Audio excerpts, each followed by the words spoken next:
Hi guys, welcome back to our channel Priya Chandu vlogs. ఇంకా ఈరోజు మా ఊర్లో చాలా పెద్ద వర్షం అయితే పడిందండి. ఇంకా చల్లగా ఉండేసరికి ఇంకా మా వారిని ఏం వండాలని అడిగితే పులావ్ అయితే చేయమన్నారండి. ఇంకా ఆయన కోసం అయితే నా స్టైల్లో చేస్తున్న పులావు. ఇంకా నేనైతే చిన్న ఉల్లిపాయలతో పులావ్ చేశానండి. ఏ విధంగా చేశానో మీరు కూడా చూసేయండి. ఇంకా 2 గ్లాసుల బియ్యాన్ని అయితే ముందుగా కడిగి పక్కన పెట్టుకోవాలండి. ఇంకా ముందుగా అల్లం వెల్లుల్లి పేస్ట్ అయితే రెడీ చేసుకుంటున్నాను. అందులోకే ఒక 4 పచ్చిమిర్చి, అలాగే కొంచెం కొత్తిమీర, పుదీనా కలిపి అయితే మిక్సీ పట్టుకొని పక్కన పెట్టుకుంటున్నానండి. ఇంకా ఈ పులావ్లోకి మెయిన్ ఇంగ్రీడియంట్స్ చిట్టి ఉల్లిపాయలండి. ఈ చిట్టి ఉల్లిపాయలు, ఇంకా అలాగే కొత్తిమీర, పుదీనా, కసూరి మేతి కొంచెం తీసుకున్నాను, కరివేపాకు, పచ్చిమిర్చి, అలాగే నార్మల్గా స్లైసెస్ కోసిన ఉల్లిపాయలండి. ఇంకా ముందుగా బాండీలోకి ఆయిల్ తీసుకోవాలి, అలాగే నెయ్యి కూడా యాడ్ చేసుకుంటే బాగుంటుందండి టేస్ట్. ఇంకా అందులోకి హోల్ గరం మసాలా అయితే యాడ్ చేసుకుంటున్నాను. ఇంకా ఇవన్నీ కలిపి ఫ్రై చేసుకోవాలండి ఫస్ట్ అయితే. ఇంకా ఆయిల్ వేడెక్కాక అయితే వేపుకోవాలి. కొంచెం లైట్గా వేగాక ఆనియన్స్ అయితే స్లైసెస్ కట్ చేసుకున్నాం కదా, వాటిని యాడ్ చేసుకోవాలి. ఇంకా అందులోకి అయితే ఈ చిట్టి ఉల్లిపాయలు అయితే యాడ్ చేసుకోవాలండి. మొత్తాన్ని అయితే కలుపుకోవాలి. ఇంకా ఆనియన్స్ వేగాక అయితే పచ్చి కరివేపాకుని అయితే యాడ్ చేసుకోవాలండి. దాని తర్వాత కొత్తిమీర, అలాగే పుదీనాను కూడా వేసుకొని వేపుకోవాలండి. ఇంకా మొత్తం వేగిన తర్వాత మనం ముందుగా గ్రైండ్ చేసి పెట్టుకున్న అల్లం వెల్లుల్లిపాయ పేస్ట్ ఉంది కదండి, ఆ ముద్దను కూడా యాడ్ చేసుకోవాలి ఇందులోకి. ఇంకా అది కూడా వేసుకొని మొత్తాన్ని అయితే కలుపుకోవాలండి సిమ్లో పెట్టి.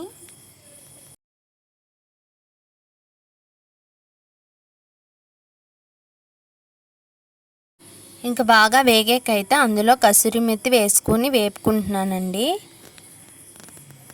ఆల్రెడీ మనం పచ్చిమిరపకాయల ముద్ద అయితే వేసాం కదా, ఇంకా కారం అయితే తగ్గించుకోవాలండి. నేనైతే 1 స్పూన్ వేసాను, సరిపోతుంది. అలాగే మసాలా పౌడర్ కూడా కొంచెం యాడ్ చేసుకోవాలి. ఇంకా అందులోకి అయితే ముందుగా కడిగి పక్కన పెట్టుకున్న రైస్ని అయితే వేసేసుకుంటున్నానండి. ఆ రైస్ని అయితే కొంచెం ఫ్రై చేసుకోవాలి, అంటే మెతుకు అన్నది విరిగిపోకుండా చాలా బాగా టేస్ట్ అయితే వస్తుందండి.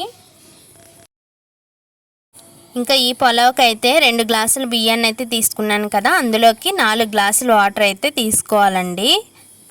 ఇంకా మొత్తాన్ని కలుపుకొని అయితే సాల్ట్ సరిపోయిందో లేదో చూసుకోవాలండి. సాల్ట్ సరిపోకపోతే సాల్ట్ అడ్జస్ట్ చేసుకోవాలి.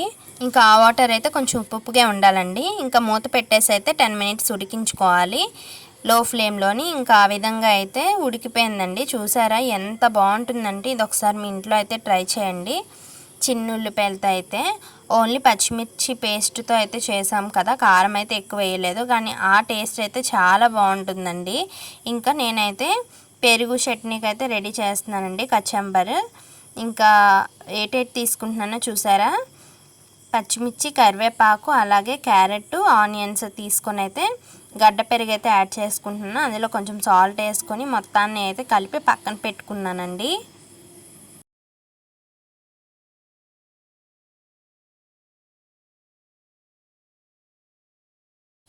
ఇంకా ఈ పులావ్ అయితే రెడీ అయిపోయిందండి. ఇంకా నేనైతే సర్వ్ చేసుకుంటున్నాను.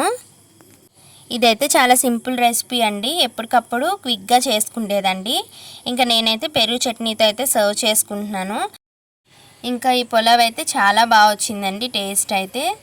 మీరు కూడా ఒకసారి ట్రై చేయండి ఇంట్లోని, చాలా బాగుంటుంది. ఇంకా మన వీడియోస్ ఫస్ట్ టైం చూసినట్లయితే తప్పకుండా లైక్, షేర్ అండ్ సబ్స్క్రైబ్ చేసుకోండి. ఇంకా మరిన్ని మంచి వీడియోస్ అయితే మీ ముందుకు వచ్చేస్తాను.